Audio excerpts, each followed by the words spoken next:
Ladies and gentlemen, this is the 12th and final round. Right hand, Golovkin steps in and down he goes again. Unbelievable. Mayweather makes him pay.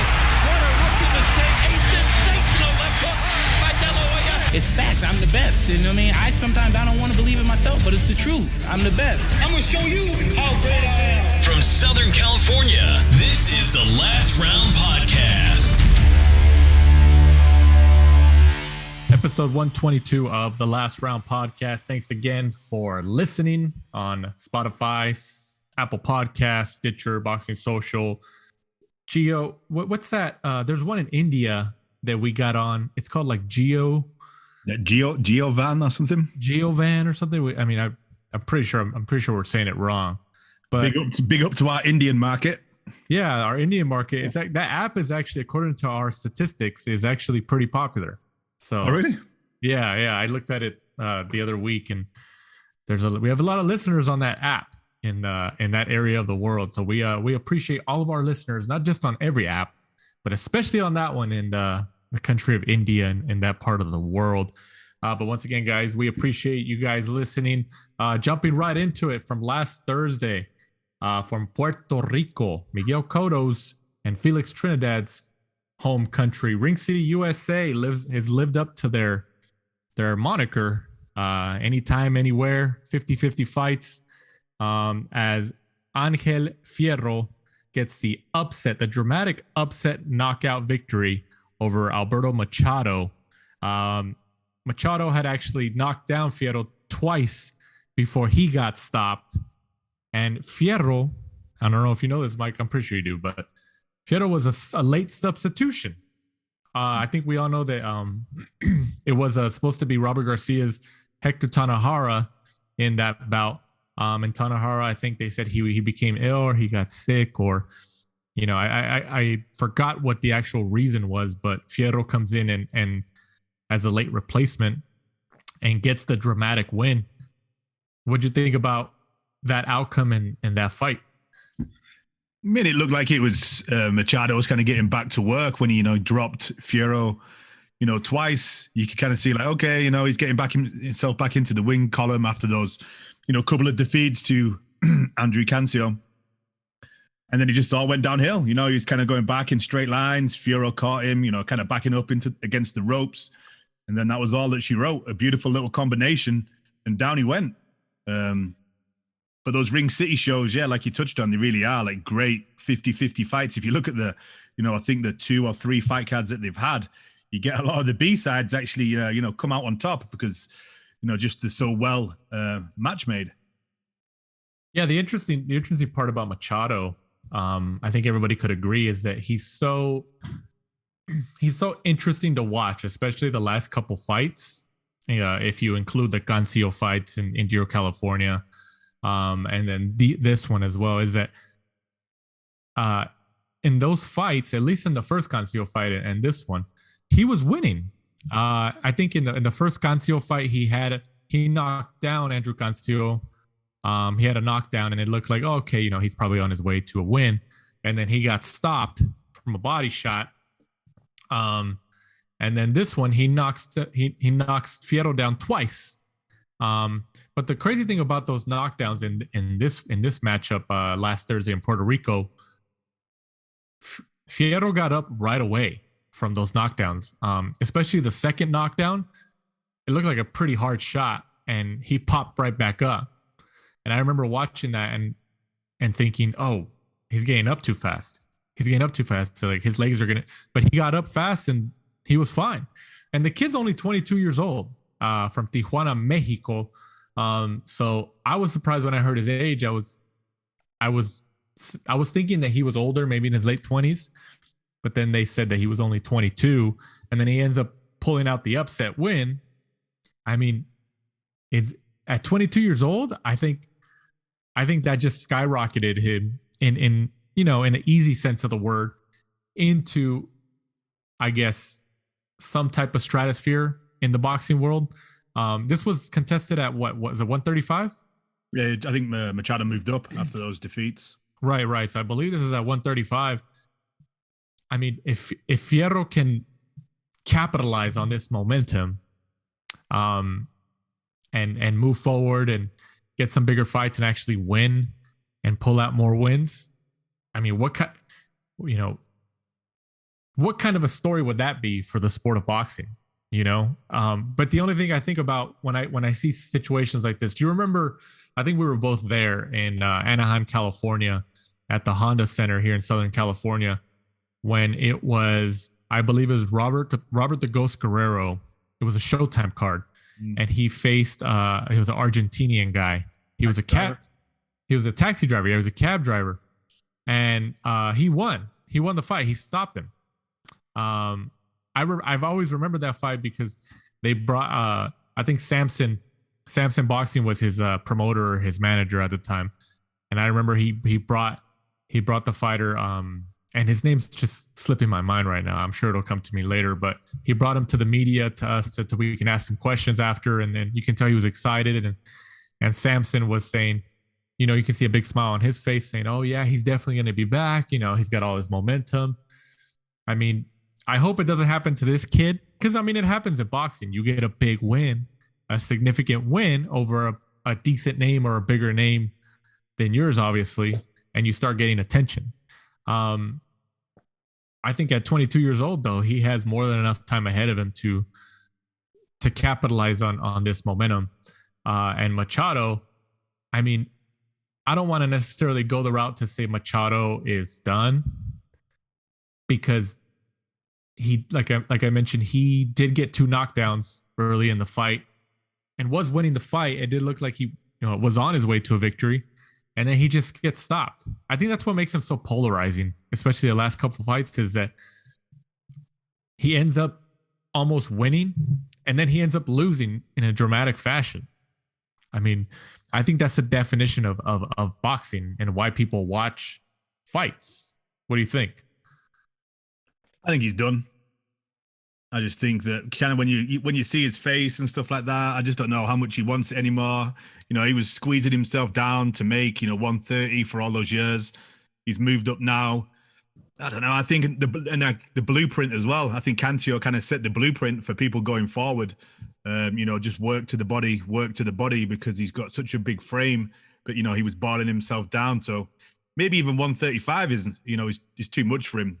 Obviously, he wasn't stopped by a body shot this time around. It was a nice combination which caught him and sent him to the floor.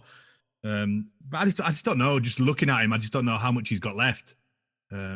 Those people in the smaller weight categories don't necessarily always go around for too long, because the weighing only like 130 pounds, 135 pounds. It's a very strict diet. It gets to the certain point where it's just too much for your body. It won't give in. It won't give you those last few pounds anymore. Machado is only 30, only has 25 pro fights. But in his last 3 fights, I think he's looking done. Maybe. I don't necessarily disagree with that notion, but I would lean towards more that he still has gas left in the tank where he can still produce some exciting fights and maybe be a decent opponent for other fighters as moving forward. Because as I mentioned, he had 2 knockdowns in this fight. And in the Cancio fight, excuse me, especially in the first fight, he did knock him down 2 as well. I think I just used 2 words, 2 as well. Forgive me for that. But he obviously still has boxing ability. He still has that threat of knockdowns and possible KOs. So I believe he just gets caught. He just gets caught, just like he did on this one. And I don't know. I'm pretty sure his team is going to, and I think Miguel Cotto still promotes him, right? Or is that his promoter still, or his team? I think he might be in association with Golden Boy, right? Something like that. I'm sure it's shared in some way, but do you see Machado and his team maybe asking Fiero for a rematch or trying to make a rematch? Maybe on another Ring City card, or maybe Golden Boy's going to be like, oh, we'll take it. We'll put it on DAZN. Yeah, you would think that you would probably want to right that wrong maybe early on, or maybe he's just going to move on to, something else. probably have to sit down with his team and just see, was it a stylistic matchup? Was it just he underestimated him because he was a last-minute opponent? But you kind of looking around now and you're seeing how many of these last-minute opponents are springing surprises. Look at what happened to, Josh Warrington with Lara. So I think some people are probably going to be looking at these last-minute opponents now and thinking you definitely don't want them from, South America because those guys are coming to fight and are causing the upset. Right. Crazy. But moving on, fight reviews. Another fight review, actually. This past Saturday, the 20th of March, from the Wembley Arena in London on DAZN.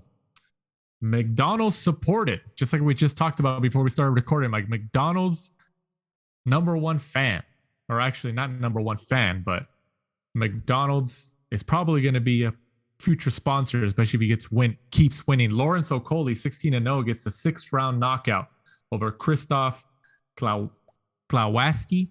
How did you say before that they pronounce it? People it's either Glowacki or Glavatsky. Glavatsky. Just depends, I think. It's one of those. Of those. We gotta get it right. Okolie wins the vacant WBO cruiserweight title, and as I mentioned, following his win, McDonald's, at least the UK arm of McDonald's, put on social media, I believe on Twitter, and showed their support for him. I believe that Okolie once worked there when he was younger. Is that true? Yeah, they kept that quiet. They think they brought that up every 5 minutes that, he used to work at McDonald's and he used to weigh 500 pounds. You're like, yes, we all know that. They kind of did that to death. The fact that they kept going over that in the commentary team and stuff like that. But, great story. It just shows, he sees Anthony Joshua at the 2012 Olympics, wins the gold medal, and he's 300 pounds. And he goes around and tells everybody that he's going to become a pro boxer. And I think even now, looking at him, a couple of years ago when he was fighting Isaac Chamberlain, and I think, Okolie had obviously good confidence that he could turn pro, win the British, European, and get up to, world title level. And it just goes to show, don't give up on your dreams, because, when he fought Isaac Chamberlain that time and it just turned into a hugging contest, I think me and everybody else that watched that fight said there's no way on earth that Okolie is going to win a world title. So, just, follow your dreams. Don't listen to what people tell you, because he's proved everybody wrong. He especially proved you wrong. Yeah. That Chamberlain fight was one of the worst fights I've ever seen. Is it really? Was it really? Honestly, it was, when it was out, I remember watching it just like, oh my God. Because the build-up for it was, they're both from London, kind of a good build-up, and you kind of thought, this is going to be, guys are going to just stand in the center of the ring and just throw down. But, Okolie had that very awkward style. He would kind of like punch and just hold, clinch constantly, so you can't get countered. And, just a change of trainer and going to Shane McGuigan now, he uses his attributes, his physical attributes perfectly, which is going to be the opposite to when we talk about the Mo Hooker, which Mo Hooker doesn't. Okolie just uses that huge reach that he has, uses his height advantage, and that's just a perfect stoppage as well, like clinical, just a 1 and a 2. Boom, straight down the pipe, and it took him out. Great performance. At 6'5" and 28 years old, undefeated, 16 wins now, 13 by way of a knockout, and now he is a WBO, as I mentioned, WBO cruiserweight world champion. What's bigger here? You tell me here, Mike.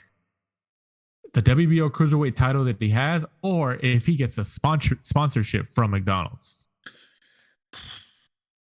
In terms of cash, imagine that. That would be nice, wouldn't it?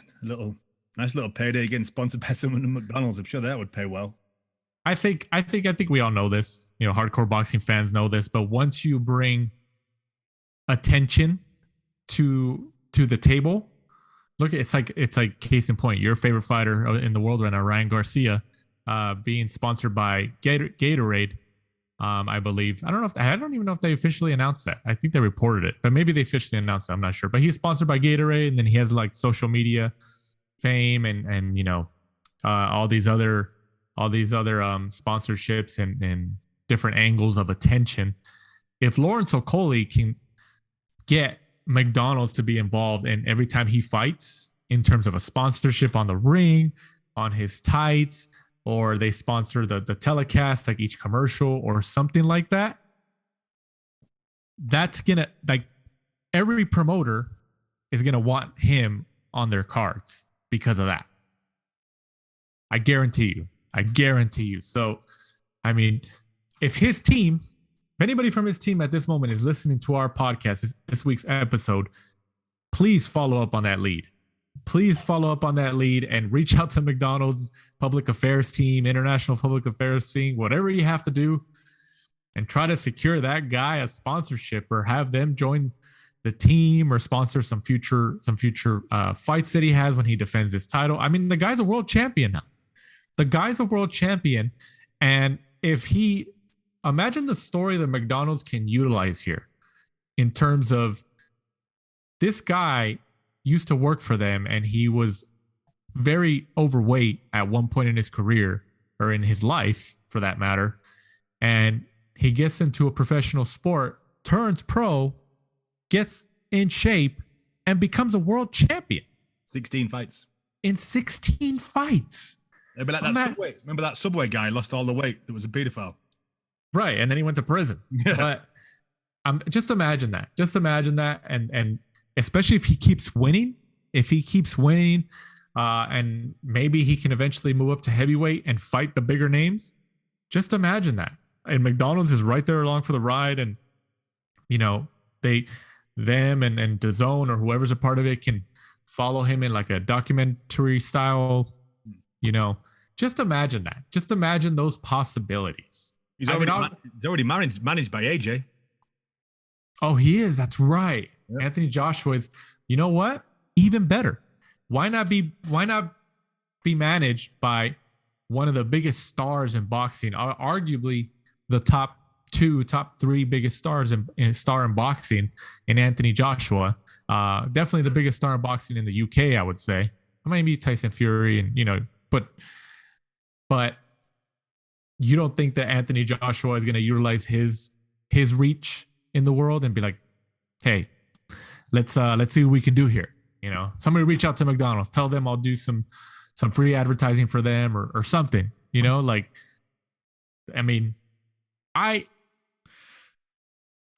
don't know if anybody's ever been sponsored by like a McDonald's or like a Burger King or anything like that. I mean, can you remember anybody like that?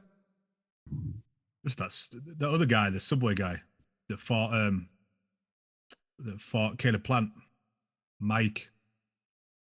When was that? He was the Subway guy, wasn't he? He was the face of the Subway commercials for a period of time. He fought Caleb Plant like 3 fights ago. He's called Mike something. He was? Oh, yeah. I was thinking, yeah. At first when you said that, I was like, you mean the guy who went to prison? But not him. Yeah, there was him as well, the pedophile dude. Right, but he wasn't a fighter. When you were saying that, I was like, that guy wasn't a fighter. But I'm not sure. But yeah, good luck to him. And it seems like there's a lot of big things ahead in his career, especially if McDonald's jumps on the bandwagon, which they Mike Lee. All right, I gotcha. Moving on that card, Chris Billum Smith. Billum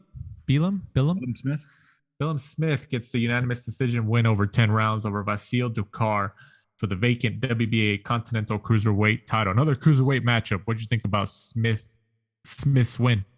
I thought he won it, but he made it hard work. In my opinion, I thought the scorecards kind of flattered him a lot. He's too easy to hit.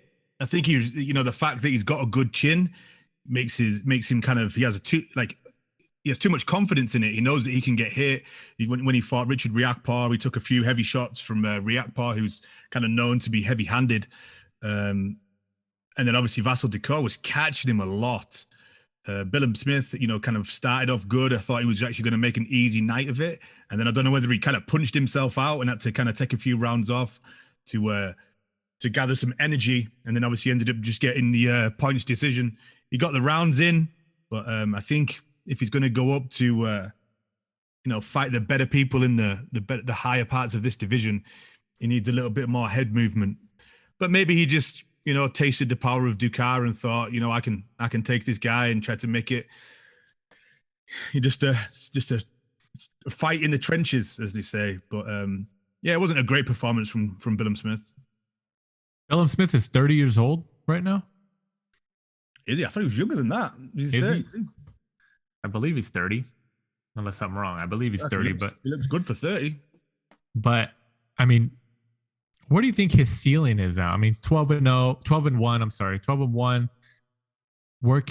How far can he go up if he keeps doing this?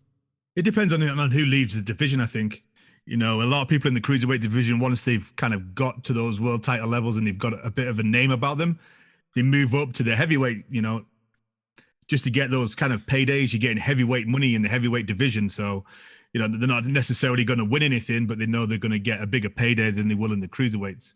It depends how long a Coley lasts in there. How long does, trying to think of the other guy. I forgot his flipping name. Bradis. How long is Bradis going to stay in the cruiserweight division before he moves up? If Okolie and Bradis meet, Okolie wins that fight, unifies, and then moves up to the heavyweight division. You've got a lot of titles that are hanging around, vacant. Billum Smith may be able to work his way in with the WBA since they seem to be in bed with Eddie and Matchroom, because every single fight's on a Matchroom card is always for some kind of WBA title. It's true. So he could, be a title holder, as they say. Title holder, maybe. Yeah. Maybe. Anthony Fowler gets the third round knockout over Jorge Fortea for the WBA International Super Welterweight title. Fortea was down twice in round three. Official time of the stoppage was 3 minutes and 8 seconds. What'd you think about Fowler's knockout performance? Kind of did, I think, what everyone kind of expected. There was a strange one where he kind of caught him with a jab and the dude just fell to the floor like he threw himself to the floor. It was just a very, very odd the way, unless Fowler has some incredible jab. But it was one of those fights I think that kind of suited Fowler because he was the bigger, stronger guy. And in some of the fights, he just kind of tries to out-muscle people because he tends to make weight really well and always tends to blow up and looks, considerably bigger than a lot of his opponents.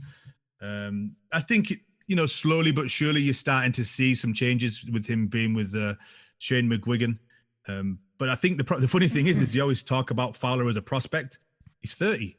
That's what I was going to say is he's 30 years old. That's like, you know what, before you continue on that topic, just like as a side point, can you call fighters prospects when they're in that age range or when they hit a certain range? And if they start boxing or they're barely hitting like some type of notoriety around that age, is it fair to still call them a prospect? It's kind of odd, I guess. It depends how you look at it in terms of, turning pro and how many fights they've had. They are a prospect, but in general terms, we're so used to people turning pro at like 18, 19. So, the early part of their career, they're also young. So I think it's kind of odd when you see someone and they're kind of talking about them in that prospect when he's 30 years old, because he's had a longer amateur career. I think I heard the stat today. He was something ridiculous, like 205 fights and 190 wins in the amateurs, Fowler. Dang. Which is incredible for That's incredible, yeah. For an English fighter, because they don't fight as often as they do in like Russia, the Ukraine, right. In Europe. I may have heard that wrong, but I'm pretty sure that's what I heard today. I think it was Rob Tebbett was talking about him on the Boxing Social. I mean, we've seen examples of fighters hitting, their financial peak or their world championship caliber peak over the years. Somebody that comes to mind is somebody like Sergio Martinez. Sergio Martinez hit his competitive peak and his financial peak in pretty much his mid-30s, early to mid-30s, almost, something like that. I mean, when he knocked out Paul Williams, how old was he? He was definitely early 30s. He just had a very strange career, wasn't he? He was kind of like a journeyman and just kind of had that weird purple patch where everything came together because he was so unorthodox, and he was picked up by Lou DiBella, and then he pushed him on, and he dominated. Great fighter. Right. Yeah, he got a chance to get with somebody who's connected to the bigger game in a sense in the sport, and he took advantage of it.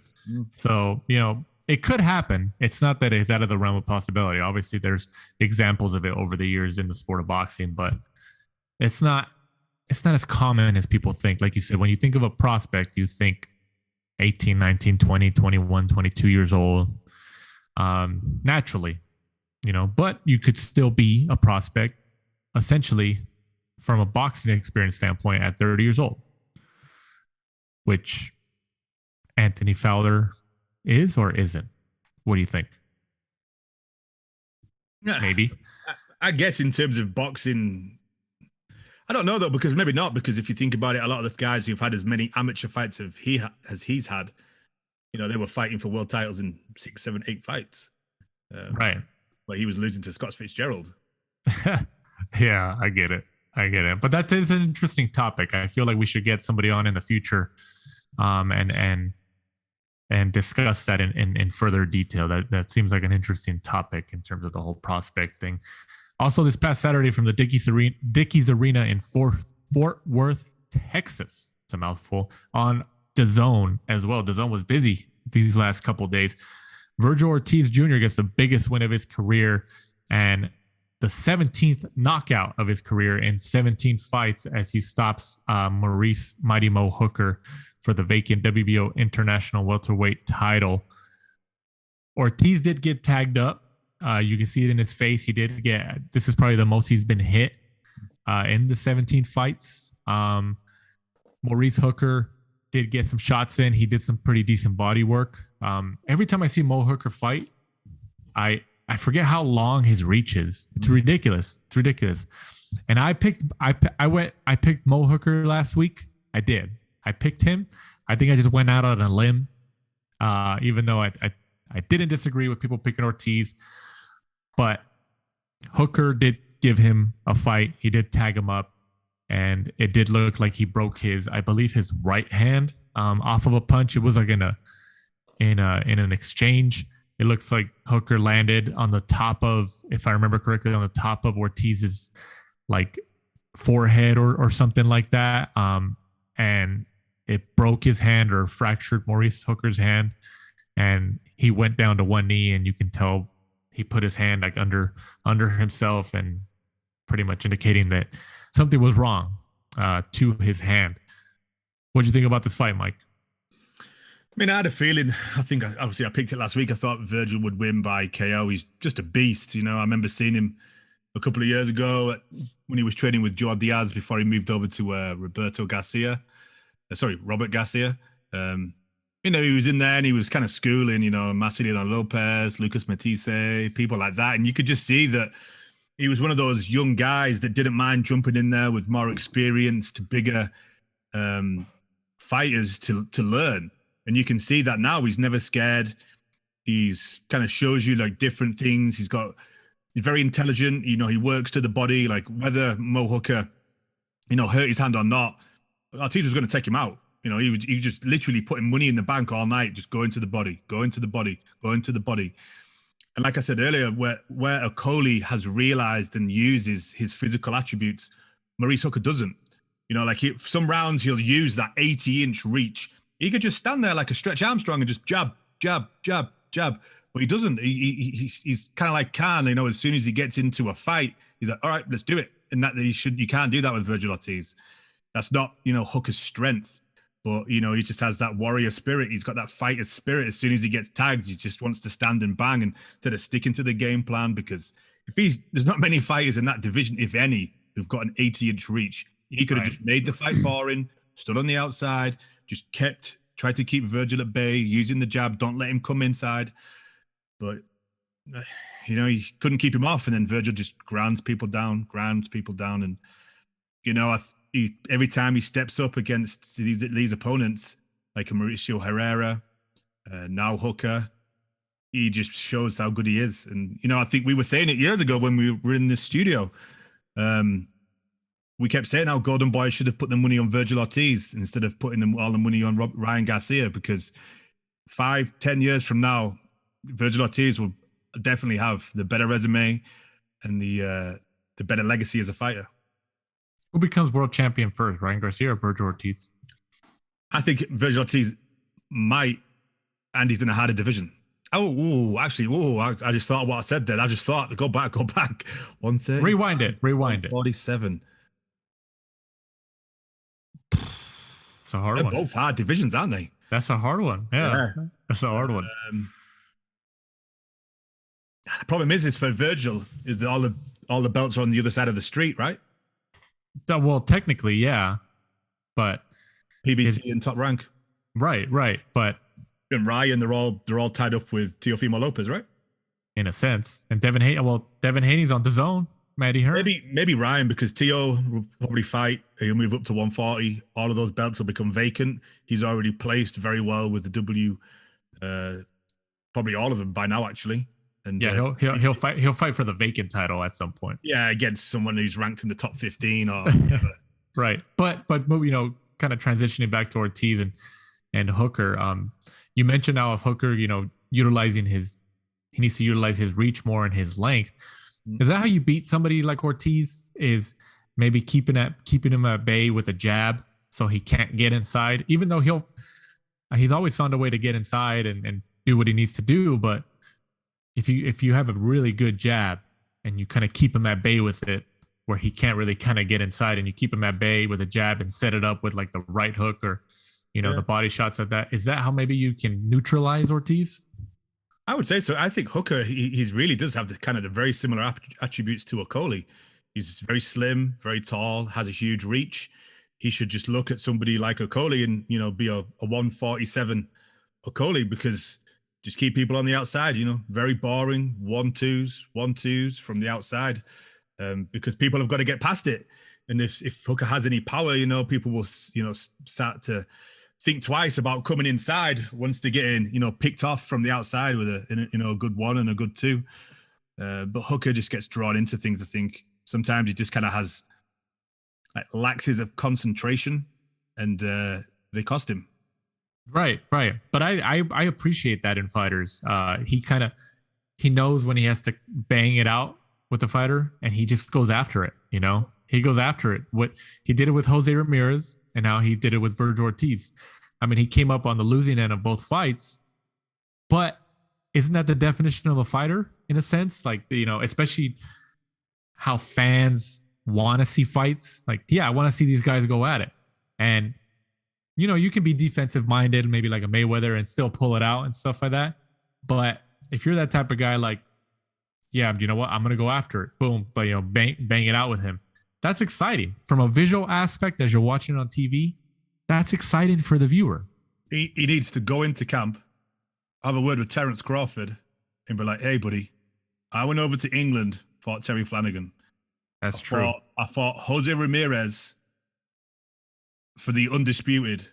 I then went and fought Virgil Ortiz at 147 after moving up, who nobody wanted to fight.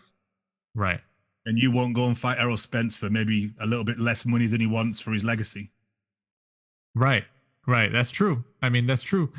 But, it's true if you look at it like that. And how much is he getting paid compared to Terence? Chump change. Right. He was there. He was the big man. And he was like, you know what? I'll go over there and do that. There's still probably his biggest paydays. But, that old saying of, daring to be great, he come unstuck. Right. It didn't stop him. He did it again. And I'm sure nobody wanted to fight Virgil Ortiz. Nobody. I think how because Golden Boy has a 2-fight deal with Hooker. I think they reported that he has a 2-fight deal with them. I think actually Oscar De La Hoya or Gomez or somebody, one of the executives, confirmed it. So his second fight will be under the Golden Boy banner in a sense on DAZN, most likely. Maybe. I could see that maybe, but maybe that's how they were able to seal the deal with Hooker. Because like you said, like, who kind of wanted to fight Virgil Ortiz right now? When this fight got made, I was surprised. I was like, Hooker's really going to take his first fight at 147 against Ortiz. Mm-hmm.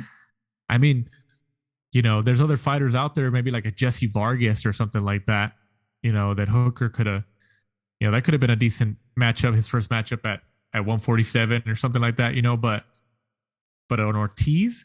And then they said, oh, he has a 2-fight deal with Golden Boy. I'm sure they offered him some pretty decent money. And, it kind of puts him in a position to, okay, even if I lose, they're still going to put me in another fight where I can kind of bounce back and get a win and still keep my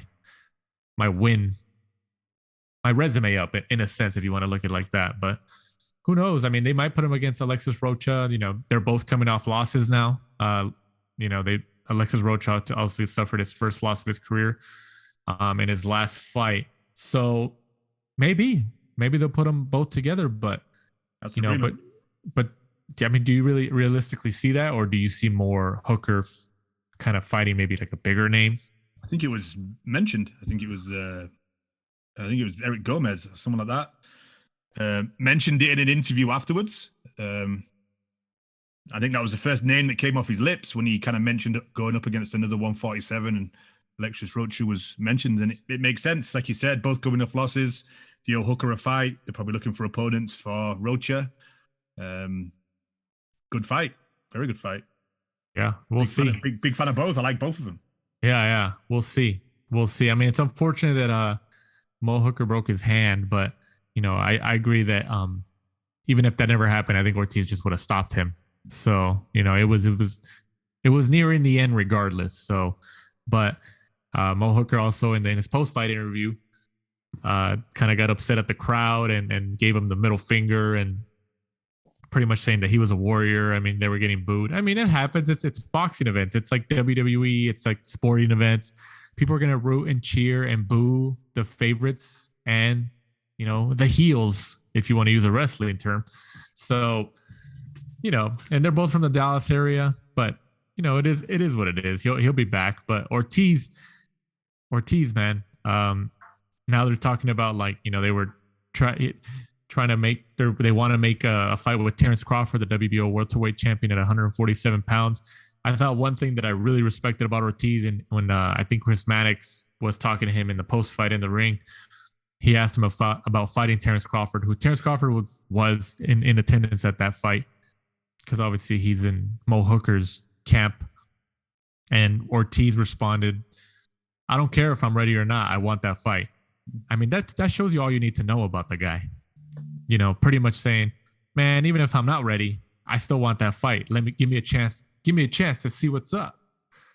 That, you know what? Like, I saw some people on Twitter kind of saying, you know, I don't know if he's ready for Terrence Crawford. And some people are saying, just let him get in there if he wants to. You know, he wants that warrior attitude. I mean, I could see both sides, but I'm on the side where he said it. He's like, he doesn't care if he's ready or not. Let him get in there and give him a shot. I agree. Throw him in there. It's not like Crawford, like you mentioned earlier. It's not like Crawford has all these options. They interviewed Crawford in the post-fight. Chris Mannix did, I think, as well, and asked him about Spence. And then he said he's moved on for Spence. And then he asked him about Ortiz, and he said that he's on to bigger and better things, or, you know, pretty much saying like, oh, you know, I'm after bigger fish, or, you know, bigger things. In a sense, he's right. In a traditional sense of the word, he's right, because he's been champion for a couple years now out of 147. He's one of the best fighters in the world, at least, you know, from the eye test and skill wise. And he should be fighting like Spence, Porter, Danny Garcia, those guys. But the reality is he's not. Al Heyman, PBC, and all those fighters at 147, they're boxing him out. They're keeping him out for as long as possible, and they're doing it on purpose. And, you know, there's issues between PBC and Top Rank. Virgil Ortiz, and you tell me if you agree with me or not, is the best option for Terrence Crawford right now. Yeah, but by far. I mean, it like we've touched on before, you know, the PBC aren't going to let Terrence Crawford fight one of their fighters. If anything, they'll wait till October. They'll wait for his contract to expire with Top Rank, and they'll try and sign him. You know, they're not going to put a belt on the line that he can steal and take over to Top Rank. Unfortunately, I mean, we don't agree with this. It's just the nature of the business, unfortunately. And where does he go from there? You know, he's fought a whole list of nobodies at 147. He's fought, obviously, Amir Khan, Kell Brook, but I think we can all, you know, confidently say that they're both, you know, years and years past their best. They still had the name, but, you know, they're past their best. I mean, his best victory was probably, I don't know, Victor Postal, like years ago. Yeah, that was in Vegas. Yeah, that was in Vegas at the MGM. Yeah, his best win at 147 is what, Jeff Horn or Jose Benavidez? Yeah, is it Postol or Indongo? It's I mean, Postel and Nundag they were at lightweight though. Right. But like if we're talking about the best win in his career Overall, so far. Like we're not talking about 147. We're just talking about most significant, It's just disappointing, like we keep saying that. I know Crawford isn't that sort of guy. He's very black and white, straight to the point. He's not really like that pantomime guy that's gonna, try to build up a fight. But he should have said something. He should have put the onus back onto Errol Spence and just been like, I'm past it. I don't really want to fight him anymore. I'm, sick of waiting around or whatever. Just, say something, like, hey, Spence, let's go. Let's make it, blah, blah, blah. I just feel like, I don't know, maybe Top Rank or something. Like there's something else going on behind the scenes or something. Because imagine if he was getting interviewed, Crawford, when he was getting interviewed by Chris Mannix, and Chris Mannix is asking him about Spence and, his next fight and stuff like that. And instead of Crawford answering like, that he's moved past it. He doesn't care about the Spence fight or anything like that. He had the microphone. What if he just said, yeah, he's in the building. Tell him to come over here. Imagine the reaction he would have got from that crowd on TV. Like, where you at, Errol? Come over here, and build up the hype behind it like that. Both of them. And he calls him out and puts him on the spot. And then if people say, oh, Spence, why didn't you walk over there? Imagine that moment. Imagine that moment where you build the demand up like in the public eye like that. That's how you build up the profiles of each fighter, and you increase the notoriety of each fighter's profile in a sense, and you build interest in that fight. That's the difference between him and Teofimo Lopez. Teofimo Lopez understands all of that. He understands creating the hype, attaching himself to, like, every time you see him now at a fight, he's wearing a Disney t-shirt, trying to get smart. That's smart. Yeah, trying to get some kind of collaboration with them or something like that. I think the other day too, or within the last couple of days, maybe I'm wrong, but I feel like I saw him respond to the Doritos official account, the Chips, on Twitter, and he responded to them, and they tweeted something, and he responded. And when I saw that, I thought about he's been wearing a lot of Disney attire. I think he knows I think when he was wearing the Disney attire, he still is, but I think he looked at it as, well, I'm fighting on ESPN with Top Rank, who has an ESPN contract. They're owned by Disney. They are Disney. Why not? If I'm wearing Disney, Disney memorabilia or Disney clothes or Disney brands, it's going to be easier for them to sponsor me because I'm already on their network. I'm on their platform. So it's smart. It's smart. You're right. But who knows? Ortiz, if Ortiz doesn't get a Crawford, which I'd be surprised if he doesn't. But if Ortiz does not get Crawford, who could he fight next at that weight class? I mean, he's been calling out Keith Thurman. I just don't know how much Keith Thurman wants that. I'm sure. You know what? Like, I know people were saying that they'd like to see that fight. In terms of resume, yes. But Thurman isn't the same as he was in 2015. He doesn't seem like he likes to fight anymore. He's made his money, especially after the Pacquiao payday, the Porter payday, Danny Garcia. Thurman, you got to respect the guy because he has fought great names. Garcia, Porter, Pacquiao. I think he fought Robert Guerrero and all these guys. He's fought great names, and he was on a roll. But then I think he broke his hand or he broke something, and then he got married, and then he like I mentioned, the Pacquiao payday, and I think he just kind of lost his steam, and now he's like, oh well, yeah, I'll come back when I come back. In terms of a name on the resume, I think that's a great matchup for Ortiz to get Thurman on his resume. And Thurman maybe could still have something left. But personally, if there's better options available, I wouldn't want to see that fight because I still think Ortiz beats him. Because I think if he had 2015 Thurman against Virgil Ortiz now, then that would be a great matchup. But as a fan, I don't want to see that fight right now. I'd rather, if there's a better option, a bigger name, I would want to see Ortiz go after that person. What do you think? I mean, Thurman's, like you say, I agree. I think Thurman's kind of washed up now. He's just doing that Mikey Garcia thing of just looking for the big paydays, the same as Pacquiao, and trying to make as much easy money as he can before he retires. Looking at the division, you've got like a Jesse Vargas, Josecito Lopez, but they're in the same camp. I don't know, Omar Figueroa, Sergi Lipinets, Thomas Delorme. Wasn't it Lipinets? Was it? I feel like I saw people mentioning his name. And he would be a good fight, perfect kind of style for Virgil, just a come forward fighter. Virgil would probably look very good. I imagine he would, Lipinets would try to walk him down, and Virgil, I think, would probably pick up his 18th. See, I think that's a better. I think that's a better matchup than a Thurman. Even though Thurman is a bigger name, you get paid more money in that one. I mean, in that regard, I understand, but I think it's just me thinking about Thurman not being the fighter that he was in 2015, and he doesn't seem like he has the same hunger or the same steam behind his punches and his abilities. Even if he fights a Thurman, I'm still going to watch it. I'll still look forward to it, but I would like a Lipinets. I think that's a great matchup too, but no Jesse Vargas. I think Ortiz knocks him out easy. But obviously everybody knows the biggest names for an Ortiz to fight, for anybody to fight, are Danny Garcia, Sean Porter, Terrence Crawford, Errol Spence, Manny Pacquiao. Those are the names. Those are the money names, and those are the most competitive names that you can fight. But I mean, we'll see. We'll see how it goes. It's already tough enough for people to get.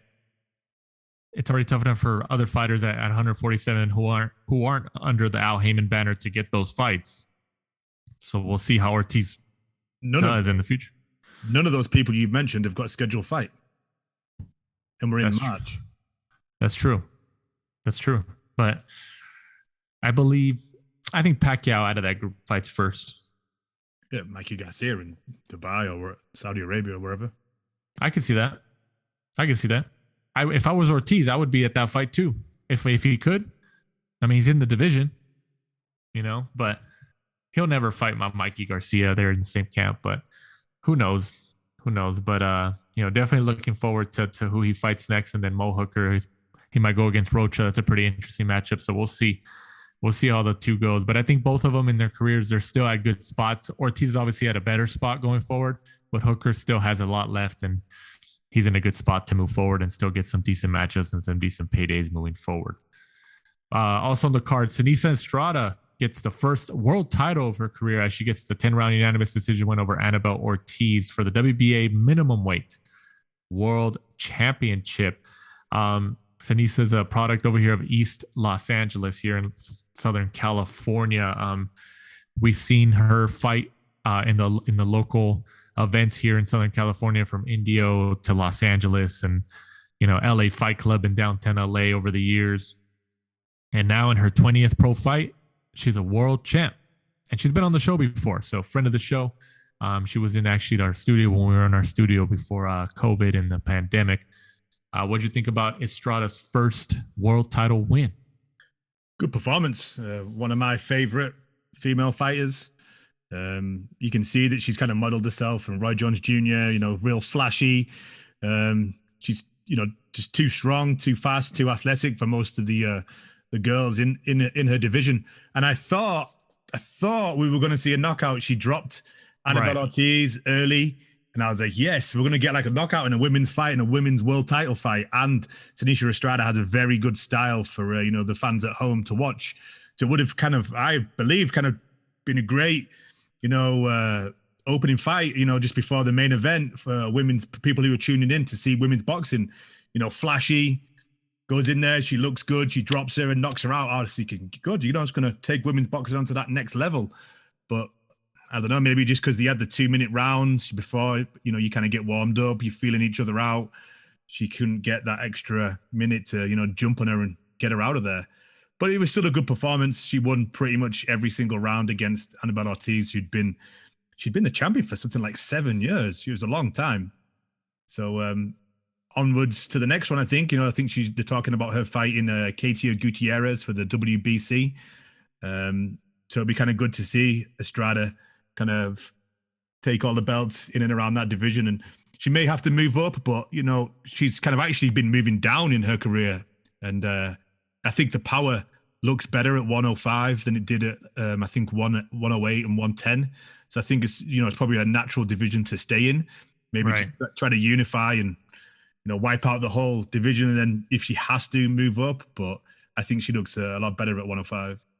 Yeah, we'll see. But congratulations on her first world title win. She's definitely been a good type of investment for Golden Boy. Now that she's pretty much taking advantage of every opportunity they put in front of her. So congratulations to Team Estrada. Moving on. Also this past weekend, Artur Beterbiev, one of the monsters at 175 pounds light heavyweight, gets a 10th round stoppage over Adam Daines, or is it Deans? How do you say that? People were saying, because I think he's actually Russian. They were saying, I think it's Dienes, I believe. Beterbiev retains the WBC and IBF light heavyweight titles. What'd you think about Beterbiev's performance? I thought we were going to get the old Beterbiev, and he dropped him early on, and I was like, oh, here we go, it's going to be an early night. And then I don't know, he either took the foot off the gas and wanted some rounds, or I think that's what it was. I think he wanted rounds. That's what it looked like to me. I did wonder whether, because obviously people say that COVID, even when it's gone, it kind of lingers for a while, and people have kind of cardiovascular problems for months and months afterwards. I did wonder, are we still seeing like a little bit of the COVID still in him from when he tested positive last year, or was he just wanting those extra rounds? But eventually he took him out there in the 10th round, and he moved on to 16-0, 16 KOs, and pretty similar to Virgil Ortiz, both of them in and around the same amount of fights, and just all of them 100% knockouts. I think he kind of needs to try to get the undisputed, try and get all of the world titles in the light heavyweight division. I think he's 33, 34 this year. I do wonder whether, Canelo will wait till he's 35, 36, and Canelo's like, hey, come on, Beterbiev, let's go. Let's me and you go. Maybe. You'll just wait till he's past it and then trying to add him to the resume. Maybe. I think Dougie Fisher, editor-in-chief of the Ring Magazine, had told us before, I believe, that he believes that's a dangerous matchup for Canelo, but he thinks he would favor Canelo in that fight. So that's an interesting pick because Beterbiev, based on the fights we've seen, he's a monster.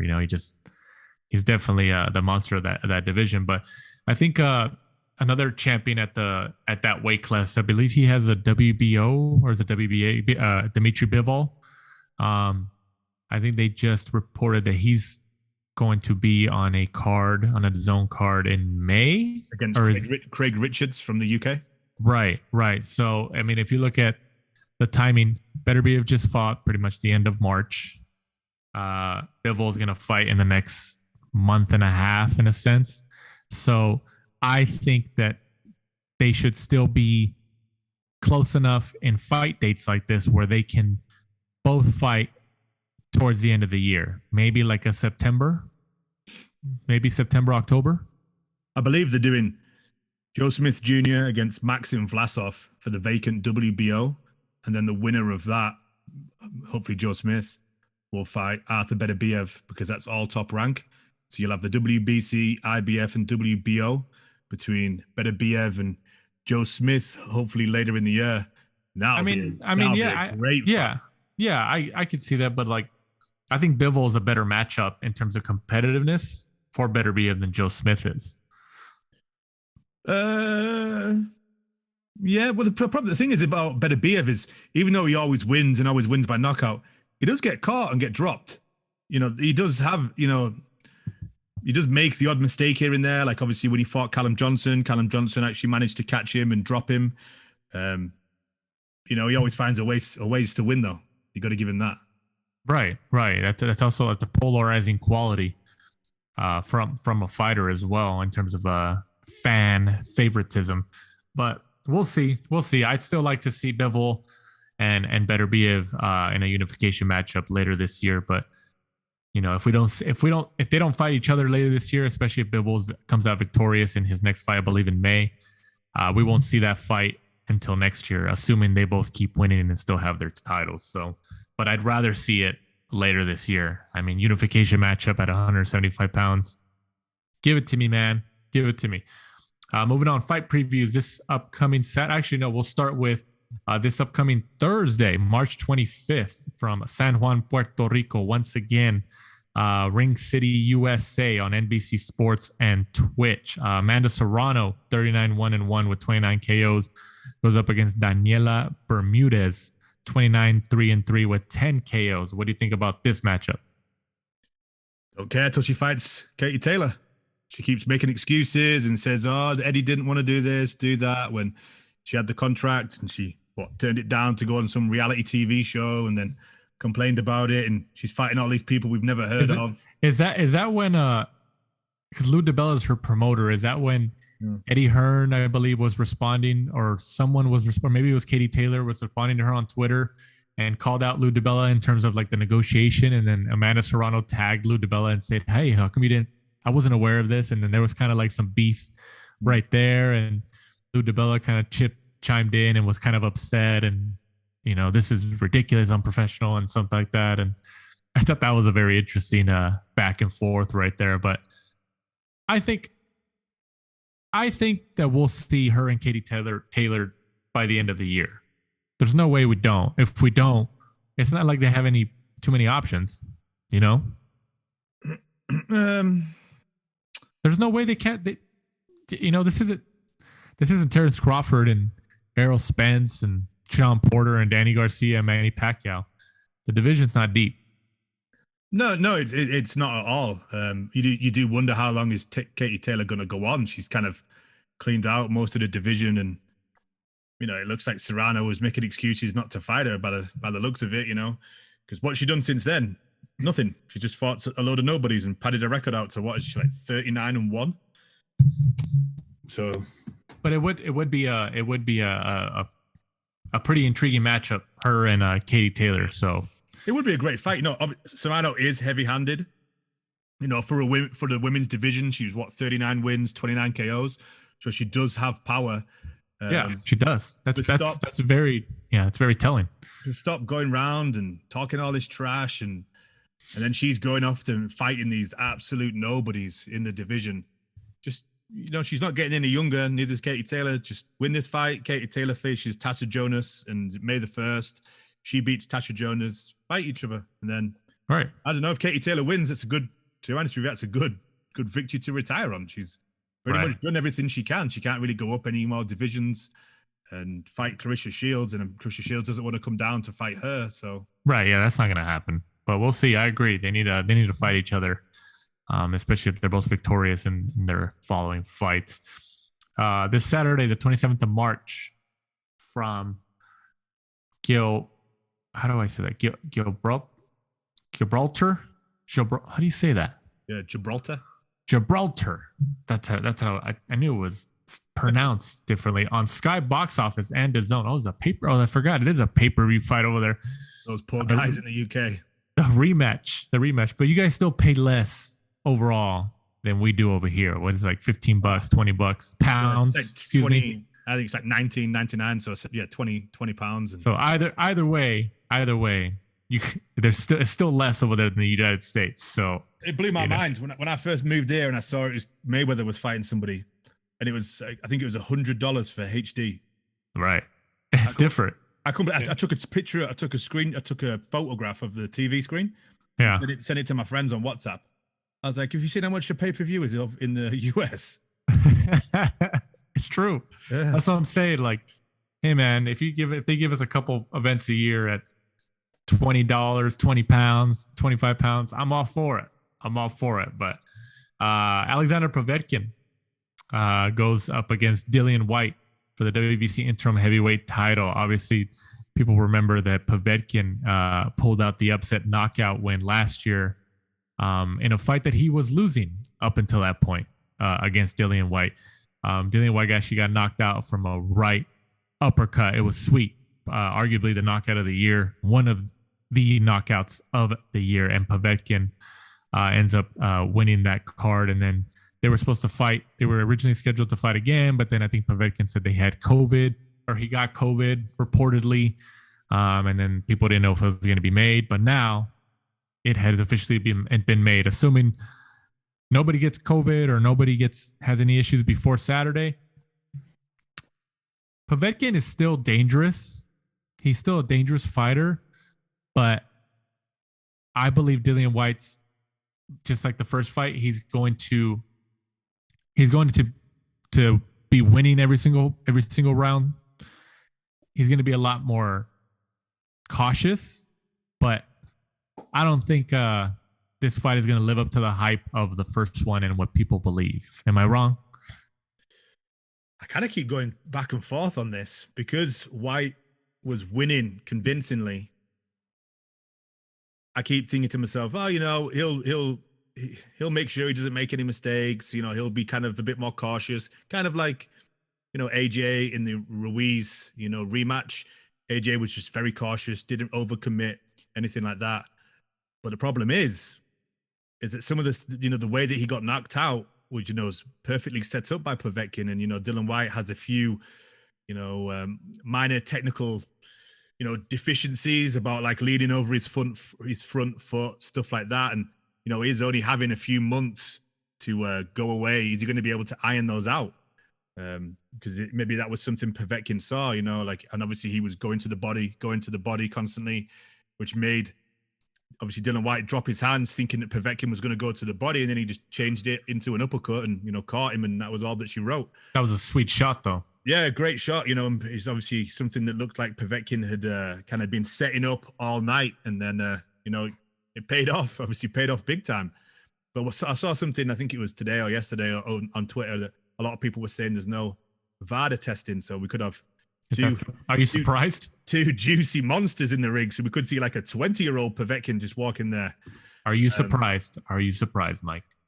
Yes and no, because I know that Dillian Whyte before used to pay out of his pocket for VADA testing to make sure his opponents weren't juiced to the gills, and it's looking like this time maybe Dillian wants a little bit of that, that extra help, shall we say. Maybe that's why they're not doing it. I mean, that's all a rumor as well. I don't know whether there is VADA testing, but VADA do normally post something on their social media saying that so-and-so have entered testing, and they will then put another tweet out afterwards saying, hey, congratulations. Yeah, they did that with Canelo and Billy Joe Saunders, I believe, today.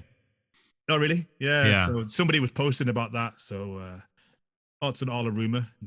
Right. Yeah, it's a rumor at the moment. So don't want to get sued. Yeah, of course not. But we'll see. We'll see how it turns out. But I don't think it's going to live up to the hype of the first one. But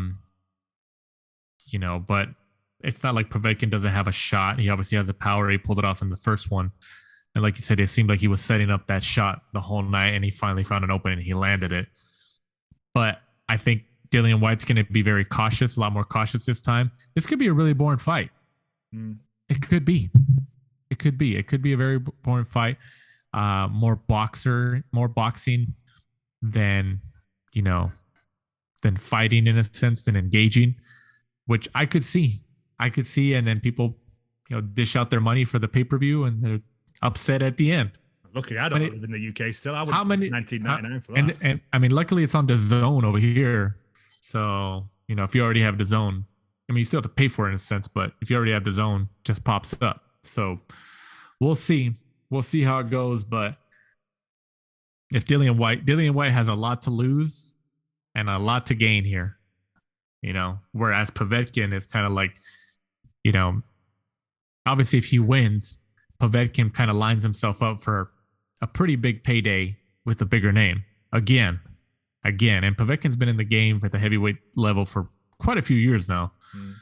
And I'm sure if he somehow pulls out the win in this rematch, he's going to get a bigger name again. Maybe he'll get a Wilder. Who knows? Maybe he'll get a Wilder. He was supposed to fight Wilder a couple years ago. Remember? Wilder was supposed to go to Russia for that fight, and Povetkin popped. Like you said, he popped. And now, kind of going back to your original point, there's allegedly, let's use the word allegedly, no VADA testing, no drug testing for this fight.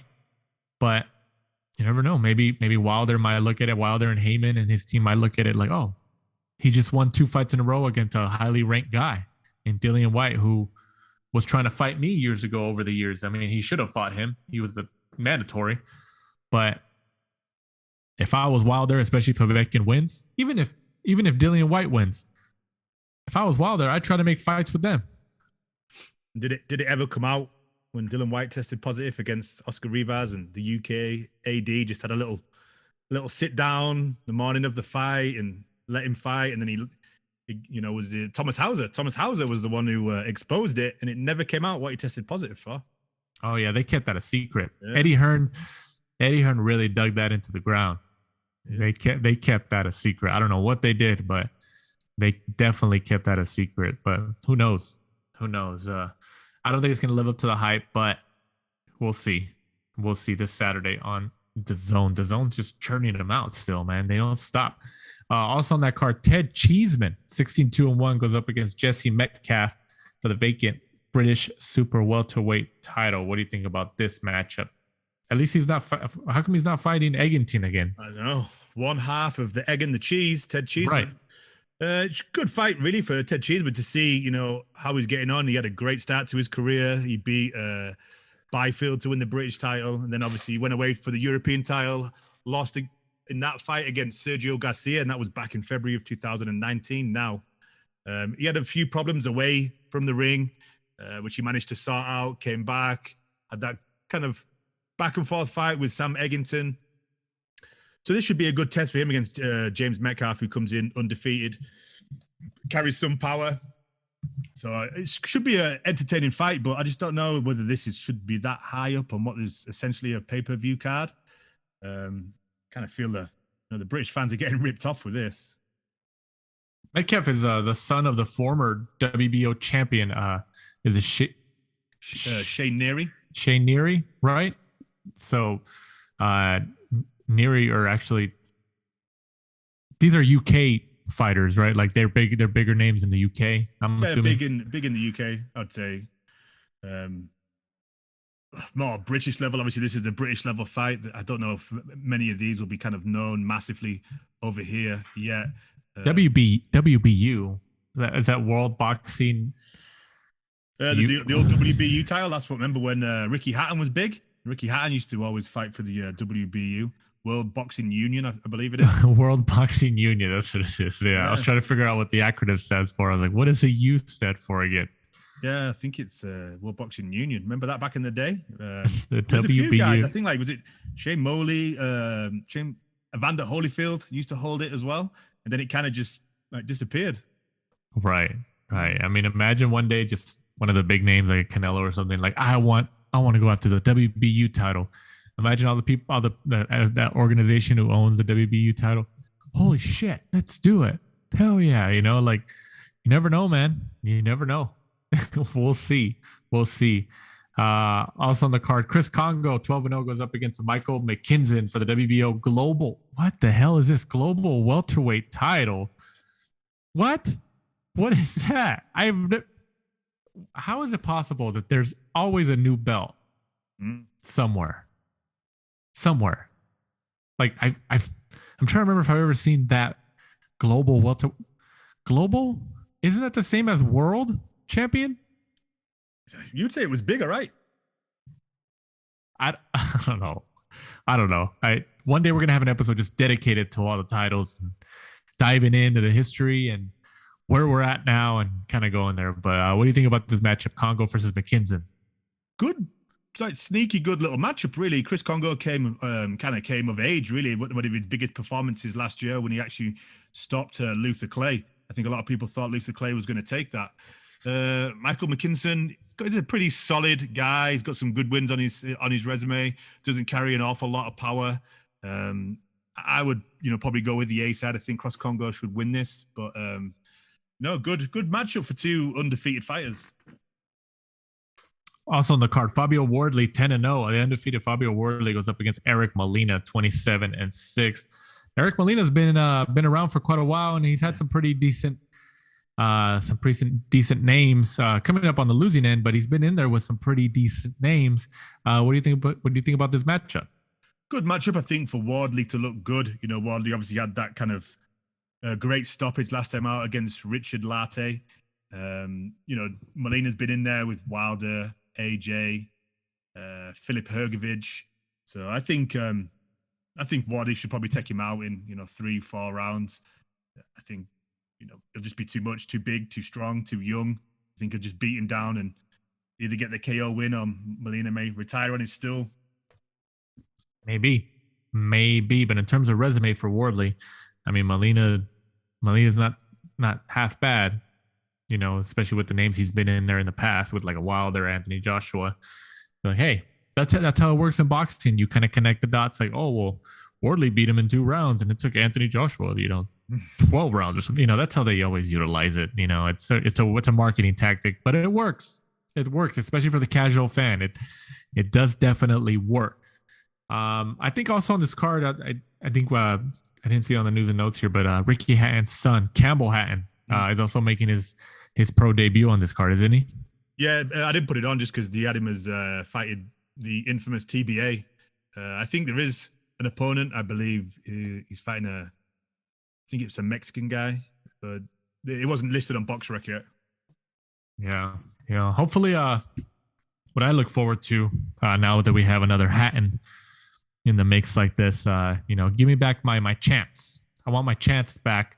Can we see, tell me this, Mike, in the future, can we see there's only one Campbell Hatton? Oh, that'll definitely go out. As soon as they get crowds back out, I'm sure all the old Ricky Hatton songs will be out.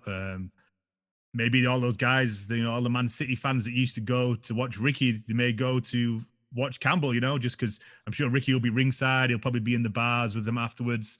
So, there may be kind of not as many, but there could be a small legion of those fans that follow the son that followed the dad. Mm-hmm. Maybe.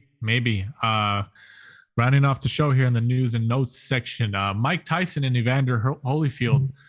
The fight is on, according to Mike Tyson, Iron Mike Tyson. Mike Tyson, I think, posted on social media that we don't need promoters. I mean, technically, he's right. He doesn't need a promoter. He's Mike Tyson. His whole name is a promotion. So is this official since it came from one of the participants in this event?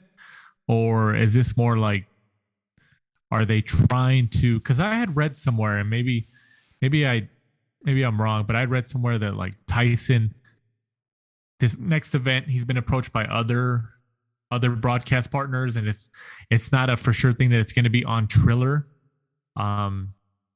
This could be on another platform. He does have his own thing, the Legends League or something like that. It's called something like that. So maybe this is just Tyson's way of trying to put pressure and generate interest for it to have a broadcast partner come to the table with a better offer or with offers and put this fight on. Am I right or no? Well, Tyson gave a fairly angry interview, kind of saying that he's not working with Triller again. He wants to do it using his own promotion, like League of Legends or whatever it's called. But then I think a spokesman from Triller came out saying that they have option on the first fight that was Roy Jones, and they also have an option on the second fight, which looks to be Evander Holyfield. So I don't know. Is there going to be some kind of legal wrangling? I don't think Tyson touched on why he was so peed off at Triller and didn't want to work with them anymore. So, yeah, it's going to be interesting because I think everybody kind of had that as either the main or the co-main to help kind of pay for the Teofimo Lopez and George Kambosos fight. They needed something to help bring that money in. So, yeah, it's going to be interesting. Yeah, maybe. We'll see, but Tyson's definitely making some decent paydays here, and definitely capitalizing on his name. So we'll see how that goes. And also, Gervonta Tank Davis seems more and more like he's going the Adrian Broner route here. They were just reported in the Baltimore area. The Baltimore Sun, I believe, was the initial one to break the story. I believe. Correct me if I'm wrong, but I believe it was them. He has been indicted on multiple counts for a hit and run. An alleged hit and run that he's accused of doing, I believe, sometime last year, if I'm right, or maybe it was 2019. I'm wrong, or maybe I'm not wrong. I'm not sure, but I had read that if he gets convicted on all counts, or I believe each count carries, a multiple year prison sentence. I mean, what happens here, man? Like it's not like in boxing, it's not unheard of that we see fighters kind of get in trouble with the law, even when they have a pretty successful career. But what's going on here, man? Like, I think we had this conversation back in the past, in past episodes, when he had some issues in terms of saying he needs to get away from Baltimore. He needs to move out from there. I understand his family's there and everything, and you want to be around that. But I think for the betterment of his career, I mean, move him to Vegas. Keep him around Mayweather. Put him over there, and every time he gets in trouble, it's in Baltimore. Well, there was the rumor that when he signed with Floyd, that Floyd rented him an apartment, gave him a car, and all this sort of stuff, and then Davis pretty much sold the car and got rid of a lot of the stuff out of the apartment, and then went back to Baltimore anyway. That was because I think Floyd tried that. He tried to keep him in Vegas, gave him everything that he needed, and then Davis kind of still went back to Baltimore to see his friends and his family. So yeah, obviously I think it's hard for him. I don't think we'll see him if he does do any jail time. I'm sure it'll be a small amount. I'm sure he'll have a very expensive. I mean, these are serious charges, though. Like, you just unfortunately you just don't see rich people don't go to jail, if you want me to put it bluntly for you.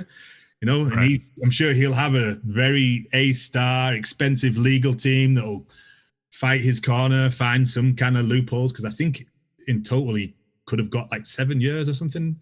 I don't know how true that is. That's just something I saw on Twitter. But yeah, we'll see. Time will tell what will happen. I'm sure it'll be delayed, and it'll push back in the courts, and they'll keep filing like continuations, and he probably won't go to court for several years or something like that. Probably they'll try to get a couple more paydays under his belt and try to raise his profile to build more public support or something like that. I mean, who knows? But the kid has talent. He's a talented fighter. He's obviously becoming popular and well known. He's arguably if you want to count behind Ryan Garcia, he's arguably the second most popular fighter at 135 pounds. I would say it's him and Ryan Garcia in terms of fame and notoriety and that division who have the biggest popularity.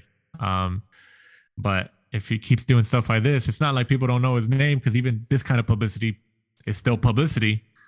But if you go to prison, especially if it's a couple years, I mean, that's not good. It's not good when you're making millions of dollars in these boxing fights, and you're good, and you're getting world championships, and you're aligned with Mayweather, one of the best boxers and biggest personalities and celebrities in the world.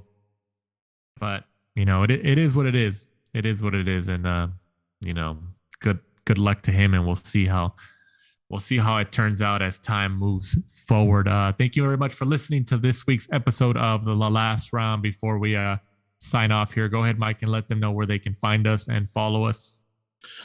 We're at the Last Round 12 on Instagram and Twitter, and be sure to join us next week. We'll be reviewing all the results from the Povetkin and Dylan Whyte card, and previewing the Uzbekistan DAZN card, where that has MJ headlining it against Ryosuke Iwasa. Shakram Giasev is also on there, fighting for the WBA International. Israel Madrimov is also on there. Just a whole host of guys from the Joel Diaz gym down the street in India. Exactly. That's what I was about to say. It's all his gym fighters right now. So we'll see how that goes. And once again, before we sign off here, we never mention it. We need to start mentioning it. I know we have it on our social medias, handles, and all that stuff, but we do have merchandise available. We have shirts and sweaters with the Last Round on there from Fit Warrior brand. I believe the links are in our social media. I know if you go to my Twitter and my social media handles, the link for the merchandise is on there. We're on there with a bunch of other fighters and brands Teofimo Lopez is on there. I mean, there's a lot, maybe 30, 40 different. Everyone, Teofimo Lopez, Amanda Nunez, I think even Jamel Herring's on there. Lots of up-and-coming prospects are on there, like Xander Zayas. You got boxers, MMA fighters. You can get some Kobe memorabilia on there. And for people that don't follow us on social media, it's www.wtwrbrand.com. So an abbreviation of Fit Warrior brand.com. Absolutely. And if you support us and you buy some, we appreciate it. This is just we're an independent podcast. It's just us. We put this on and edit it and put all the work into this show every week and week out for your boxing pleasure and your boxing needs. So definitely, if you buy one, go ahead and share it on social media and tag us, and we'll definitely share you, retweet you, or repost you, and we'll definitely give you a shout out on that next week's episode as a thanks. And the shirts and sweaters are cool. We've gotten shirts and stuff like them from Fit Warrior brand. They're good material. They're good stuff. They fit good. So check it out. I know we've been talking about getting some in the future and raffling some off on our social media handles. So I'm sure we'll do that in the future. And then, as events start opening up a little bit more, as hopefully we get towards the end of this pandemic, we'll take some merchandise to shows and, raffle them off or give some to people, but show us your support. Buy some merch, buy the shirt, buy the sweater. So for my co-host Michael Shepard, I'm Danny Z. This is the last round. Thanks for supporting and listening to the show. Follow us at The Last Round 12 on social media. Rate, review, and subscribe. This is the Last Round Podcast.